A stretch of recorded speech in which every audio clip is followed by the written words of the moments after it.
My dear students of class 12, good morning everyone. Today I am with you with some grammatical rules, that means some basic grammatical rules in English. তোমরা বেশ কিছু student ফোনে জানিয়েছো যে sir ক্লাসগুলো বড় হয়ে যাচ্ছে, এই জন্য তোমাদের বুঝতে সমস্যা বা তোমরা অনেক দেখো না, এই জন্য স্পেসিফিক জিনিস নিয়ে দু একটা জিনিস নিয়ে গ্রামারটি আলোচনা করবো। আশা করি যতটুকু দিবা ততটুকু শেখা হবে যদি ইচ্ছা তোমাদের থাকে। তাই আমরা আলোচনা করি কিছু গ্রামারের শব্দ যেগুলো এই বিষয়ে আগেও আলোচনা করেছি বা প্রারম্ভিক যে লেকচারগুলো ছিল পাওয়ার পয়েন্ট স্লাইডের মাধ্যমে আমি এগুলো বলেছিলাম। তো আজকেও শুরু করি। বেশ কিছু শব্দ রয়েছে যেগুলো নাকি একাধিকভাবে ব্যবহৃত হইতে পারে, সেইগুলো নিয়ে একটু আলোচনা করব। এগুলো তোমাদের ক্লাসে আলোচনা হয়েছে বা তোমাদের যে previous classes class 10, 9, 8 high school লাইফে আলোচনা হয়েছে, আজকে হবে। জাস্ট তোমরা দেখবা আর ক্লিয়ারলি বোঝার চেষ্টা করবা, এত বড় কিছু জিনিস না বা এত কষ্ট জিনিসও না। এক নম্বর যদি আসি শব্দগুলো, একটা হোয়াইল একটা শব্দ আছে, যখন, হোয়াইল। যে do not disturb me while reading, যে do not disturb me while reading, যখন পড়ি তখন, যখন অর্থে ব্যবহৃত হয় শব্দটা। এই শব্দটা আমাদের যেই কারিকুলাম বা আমাদের সিলেবাস রয়েছে সেই সিলেবাসে দুই ধরনের ব্যবহার রয়েছে শব্দটার। নাম্বার 1, এভাবে হয় একটা ব্যবহার,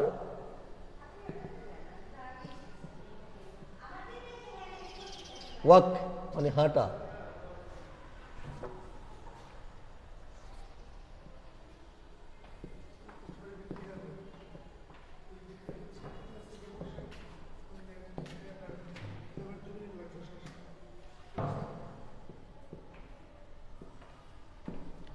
একটা শব্দ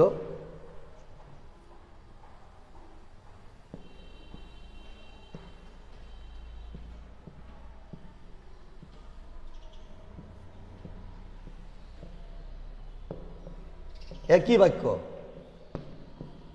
হি স এ স্নেক। হোয়াইল শব্দটি দুইবার লিখলাম আমরা, while walk, while he work.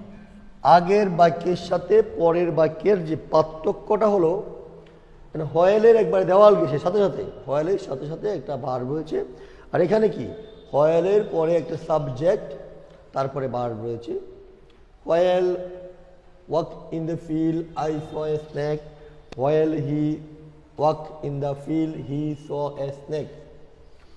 তাহলে পার্থক্য কি? দুইটা বাক্য দৃশ্যমান পার্থক্য হলো হোয়াইলের সাথে সাথে ভার্ব। এটা কি হোয়াইলের পরে একটা সাবজেক্ট, তারপরে ভার্ব। সাবজেক্ট হইতে পারে হি হইতে পারে, সি হইতে পারে, আই হইতে পারে, আয়ের পরে উই হইতে পারে, বা দে হইতে পারে, বা একটা করিম নাম হইতে পারে। তাহলে নিয়মটা কি দেওয়া হলো, হোয়াইলের সাথে সাথে যদি ভার্ব থাকে সেই ভার্বের সাথে আইএনজি যোগ হবে, আর হোয়াইলের পরে যদি সাবজেক্ট থাকে ভার্ব থাকে, ওই সাবজেক্ট এবং ভার্ব মিলে কি ফার্স্ট কন্টিনিউয়াস টেন্স হবে। তাহলে আমরা বলতে পারি যে হোয়াইলের সাথে সাথে যদি ভার্ব থাকে সেই ভার্বের সাথে কি আইএনজি যোগ হয়ে যাবে, আর হোয়াইলের পরে একটা সাবজেক্ট থেকে পরে যদি একটা ভার্ব থাকে, ওই সাবজেক্ট এবং এই ভার্বে মিলে অক্সিলারি সহ, মানে নিশ্চয় হলো অক্সিলিয়ারি বলবো, ইংলিশ বলে না, অক্সিলারি আমরা যদি বলি সহজে বলে ফেলাই। তাই অক্সিলারি ভার্ব সহ ফার্স্ট কন্টিনিউয়াস টেন্স হবে। তো হি হলো সাবজেক্ট, ওয়ার্ক হলো ভার্ব। আমাদের জানতে হবে ফার্স্ট কন্টিনিউয়াস টেন্সের গঠনটা জানতে হবে। তাহলে এটা কি করব, হোয়াইলের সাথে সাথে ভার্ব থাকলে ভার্বের সাথে আইএনজি যোগ, তাহলে আমরা কি করব,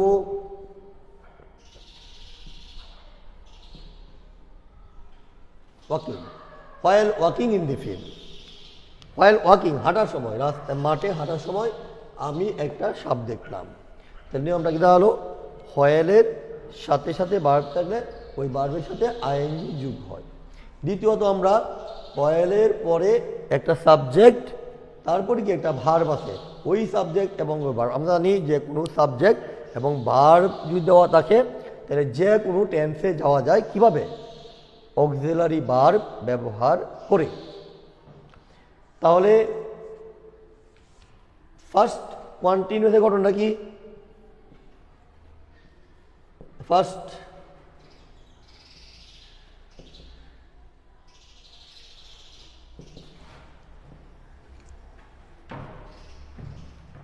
ফার্স্ট কন্টিনিউয়াস কি, সাবজেক্ট প্লাস ওয়াজ বা were, verb plus ING, subject plus was বা ওয়ার। তাহলে বুঝতে হবে আমাদের কোন সময় ওয়াজ বসে কোন সময় ওয়ার বসে, এটা আমাদের জানতে হবে। কোন কোন সাবজেক্টের সাথে ওয়াজ বসে, কোন কোন সাবজেক্টের সাথে ওয়ার বসে, আর ভার্ব টু আইএনজি কী জিনিস। তা আমরা যদি এখানে দেখি while he, first continuous tense গঠনের জন্য একটা অক্সিলারি ভার্ব লাগবো। হি হলো থার্ড পারসন সিঙ্গুলার নাম্বার, হির সাথে ওয়াজ বসে, ওয়াজ। স্পষ্ট করে লিখি আমরা একটু,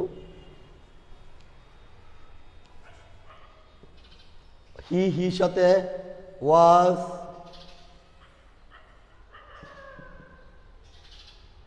ওয়াকিং। তাহলে কি দাঁড়ালো, while he was walking in the field he saw a snake, সে একটা সাপ দেখতো। তাহলে কি দাঁড়ালো, এটা দাঁড়ালো কি, যে হোয়াইলের সাথে সাথে ভার্ব থাকলে ভার্বের সাথে আইএনজি যোগ হয়, আর হোয়াইলের পরে একটা সাবজেক্ট থাকলে তারপরে যদি ভার্ব থাকে ওই সাবজেক্ট এবং ভার্ব মিলে ফার্স্ট কন্টিনিউয়াস টেন্স গঠন করে। তাহলে কীভাবে, ফার্স্ট কন্টিনিউয়াসের সাবজেক্টটা কি, সাবজেক্ট প্লাস ওয়াজ বা ওয়ার, মূল ভার্বের আইএনজি।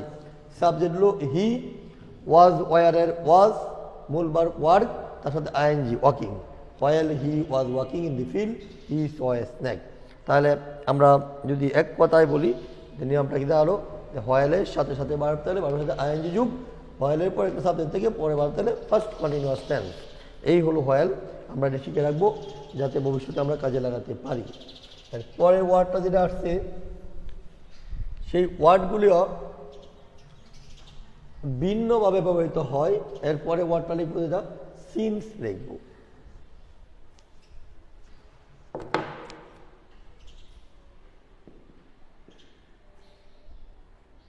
সিন্স, সিন্সের অনেকগুলো ব্যবহার রয়েছে।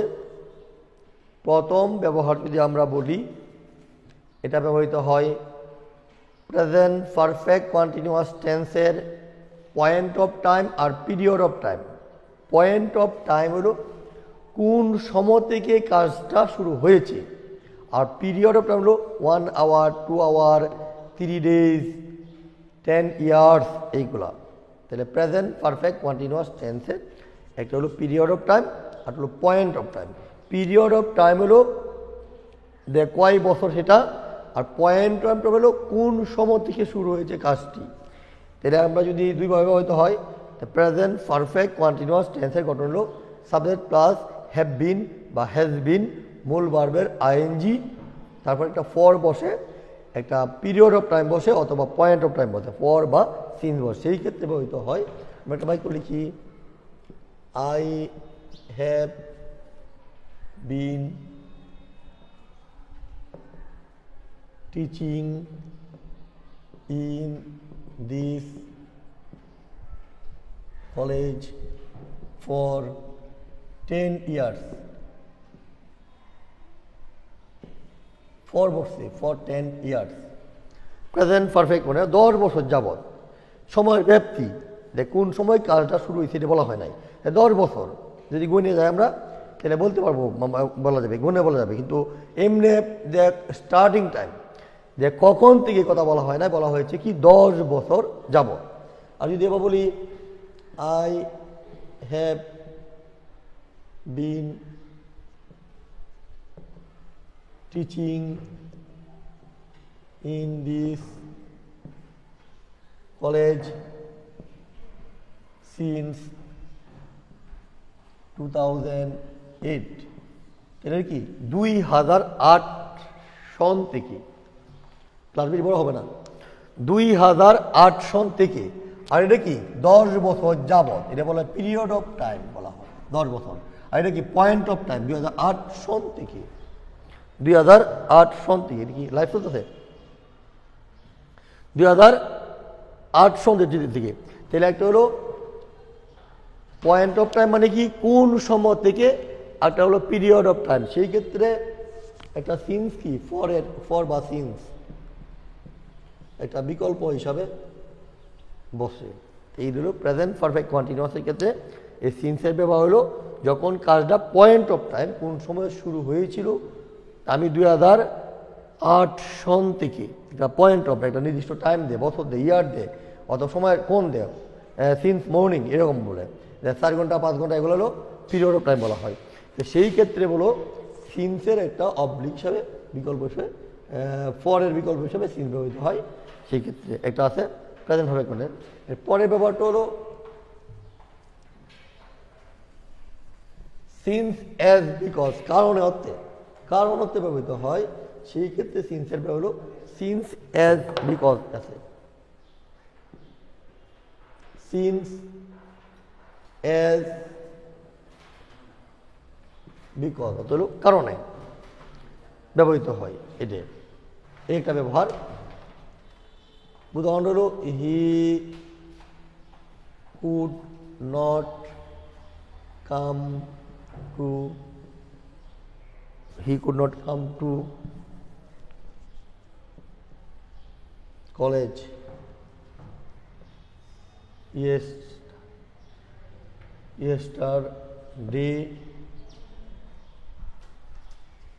because he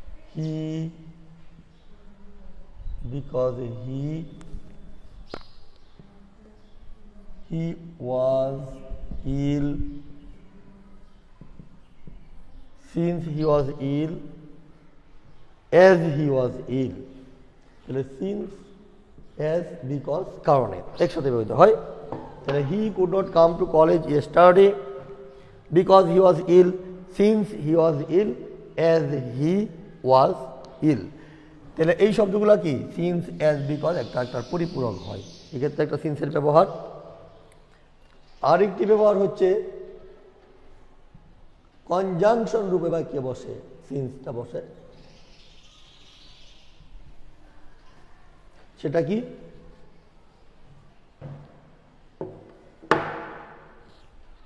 বাক্যগুলো লিখি আগে।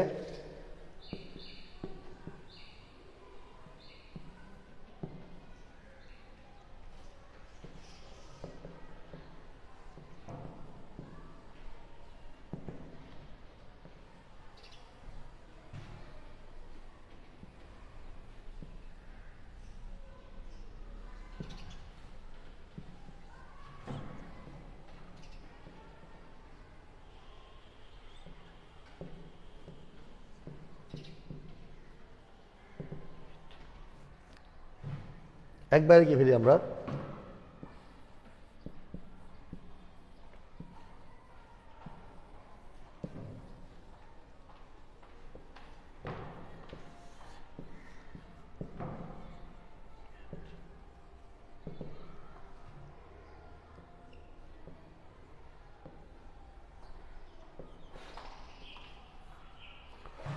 এই ক্ষেত্রে এই দুইটা আমরা একটা বলতে পারি, আমরা একটা গ্রুপে আনতে পারি।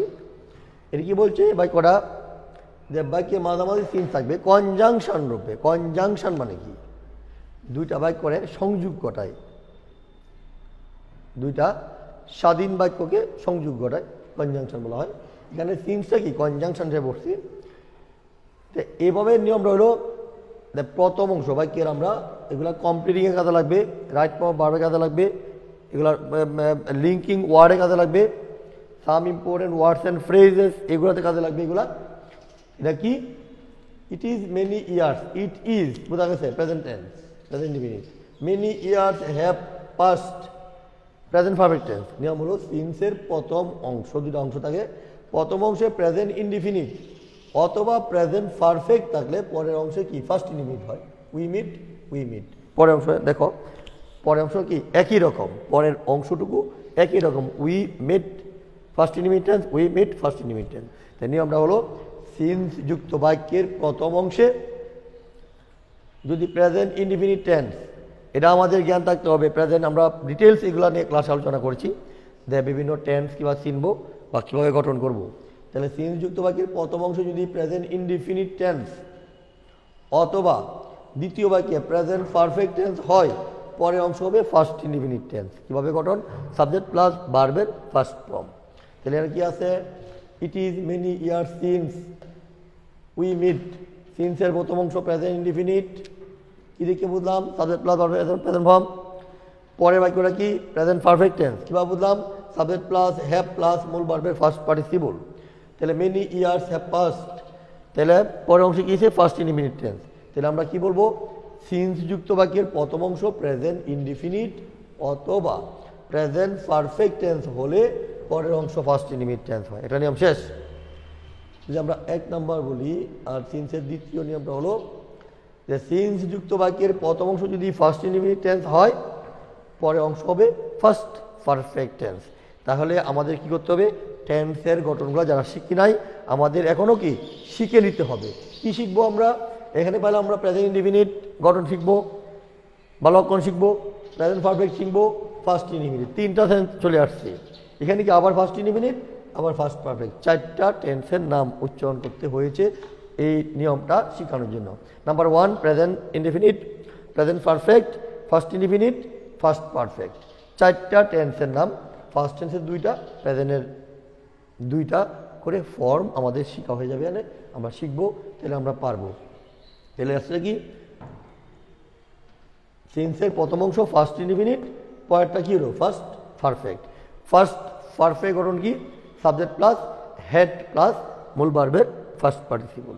তাহলে আমরা যদি আবার সামারি করি নিয়মটাকে, কি দাঁড়াচ্ছে? যে সিন্স যুক্ত বাক্যের প্রথম অংশে প্রেজেন্ট ইনডিফিনিট অথবা প্রেজেন্ট পারফেক্ট হলে পরের অংশে ফার্স্ট ইনডিফিনিট হয়।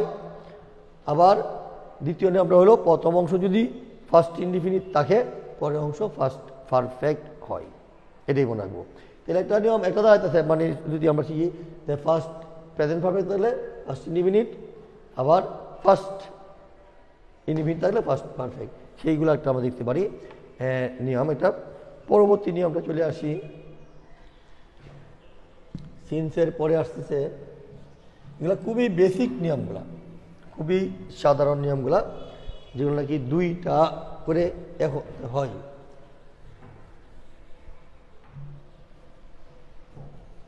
তোমাদের অনেকে জানা আছে। এবার ইট is time, it is time অথবা দুভাবে থাকে। ইট ইজ টাইমও হয়, ইট ইজ হাই টাইমও হয়, 2টাই। এই 2টো আমরা সাবজেক্ট ভিত্তিকেই, এবং আমরা খেয়াল রাখবো সবসময় যে টেন্স কিন্তু আমরা অনেকেই ইগনোর করে, কিন্তু আমরা যেই একাডেমিক যে ইংলিশ পড়াই, তোমাদের গ্রামার রুলসগুলো পড়াই, এখানে কিন্তু টেন্সের গুরুত্ব আমরা অস্বীকার পারবো না। যারা কমিউনিকেটিভ ইংলিশ পড়ে, ফাংশনাল ইংলিশ পড়ে, শুধুমাত্র যোগাযোগের ক্ষেত্রে, সেই ক্ষেত্রে যদি ভুলভ্রান্তি কিছু আসে যায় না, কিন্তু আমরা যেহেতু লিখতে হয়, আমাদের বুঝতে হয়, যাতে পরবর্তী আমরা ব্যবহার করতে পারি। সেই জন্যই কি আমাদের টেন্সটা একটু গুরুত্ব দিতে হবে, কারণ এগুলো অ্যাভয়েড করে নিয়ম শেখা যাবে না কোনো। কি হচ্ছে, একটা নিয়ম, 2টা নিয়ম আছে। এটা হলো it is high time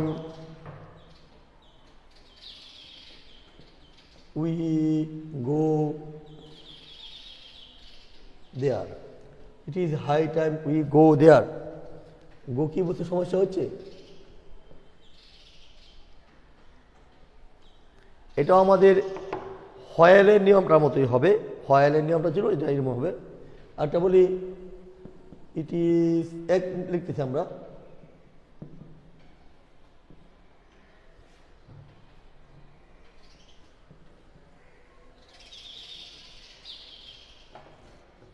went লিখছি, ওয়েন্ট, WENT।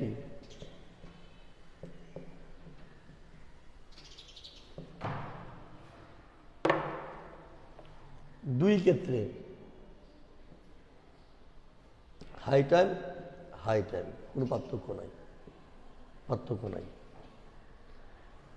এটা একটা একই নিয়ম, এই সাবজেক্ট ভিত্তিক নিয়ম, সেটা হলো it is high time we go there. It is time থাকুক অথবা যদি টাইমও থাকে বা হাই টাইমও থাকে, এরপরে যদি সাবজেক্ট থাকে, একটু খেয়াল রাখো, অত বড় কঠিন জিনিসটা হোক। It is time, it is high টাইমের পরে যদি এখানে একটা সাবজেক্ট থাকে, পরবর্তীতে ভার্বটা আসবে, ভার্বের ফার্স্ট ফর্ম হবে। তাহলে ইট ইজ টাইম বা ইট ইজ হাই টাইমের পরে পরবর্তী যে সাবজেক্ট আসবে, এই ভার্ব আসবে, এই ভার্বের ফার্স্ট ফর্ম হবে।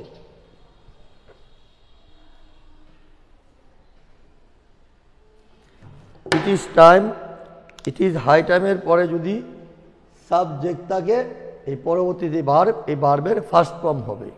আর it is time, it is high টাইমের পরে যদি কোনো সাবজেক্ট এখানে না থাকে, তাহলে কি টু বসে পরবর্তী ভার্বের মেইন ফর্ম দিতে হয়। আমরা কি বলবো এটা?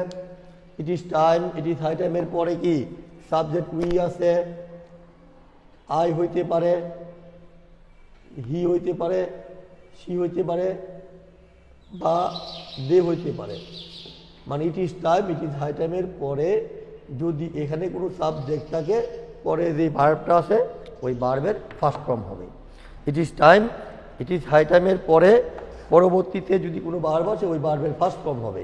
তাহলে ইট ইজ হাই টাইমের উই আছে, যেহেতু গো আছে, ওয়েন হবে। It is high time we went there. তাহলে it is time, it is high টাইমের পরে আমি বারে বারে বলছি যাতে তোমাদের কানে ইকু হয় এবং নিয়মটা মনে আসে।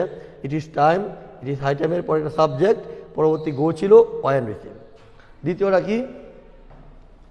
It is time, it is high টাইমের পরে যদি কোনো সাবজেক্ট না থাকে, তাহলে আমরা একটা টু বসাবো এবং ওই পরবর্তী ভার্বের কি মেইন ফর্ম হবে, টু এর পরে ভার্বের মেইন ফর্ম বসে। এটারও নিয়ম খুবই ভেরি সিম্পল। তাহলে কি বললাম, নিয়মটা কি দাঁড়ালো? It is time, it is high time, এরপরে যদি সাবজেক্ট থাকে, পরবর্তী ভার্বের ফার্স্ট ফর্ম হয়। It is time, it is high টাইমের পরে যদি কোনো সাবজেক্ট না থাকে, আমরা একটা টু দিব, পরবর্তী ভার্বের মেইন ফর্ম লিখব।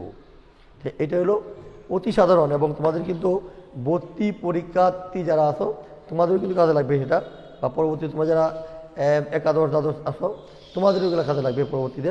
এইসব নিয়মগুলোই পরীক্ষাতে আসে সাধারণত।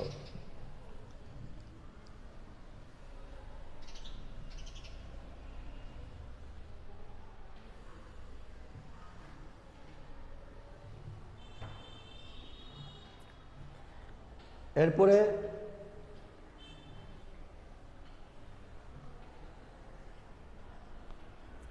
আমরা যাব একটা গ্রামাটিক্যাল নিয়ম।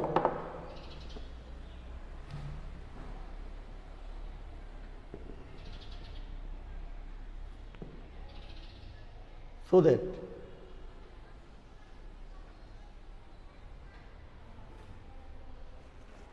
এটা সো রোটেড আর সো দ্যাট, যাতে।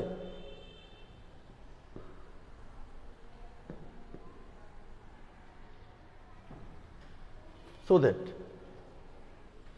তাহলে এটা কি দুইটা নিয়ম আছে, এটা একসাথে, এটা একসাথে, আর এটা কি,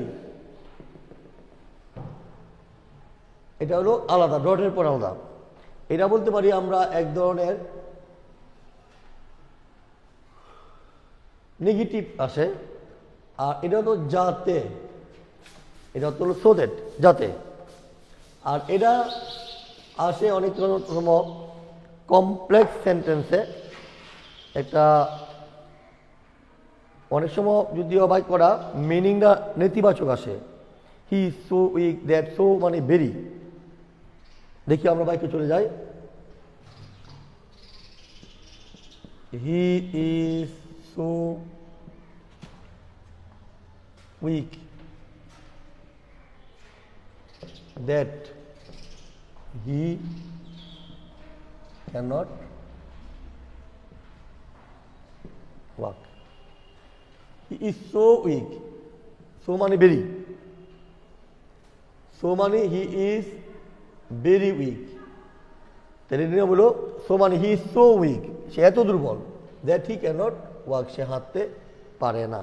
মানে এই অ্যাডজেক্টিভটা এত বেশি যে ভার্বের কাজটা করতে পারে না, নেগেটিভ অর্থে বসে। আর এটা কি, যাতে অ্যাফার্মেটিভ অর্থ প্রকাশ করে। He studies hard so that he can make Ridwan 2 minute লাগবে।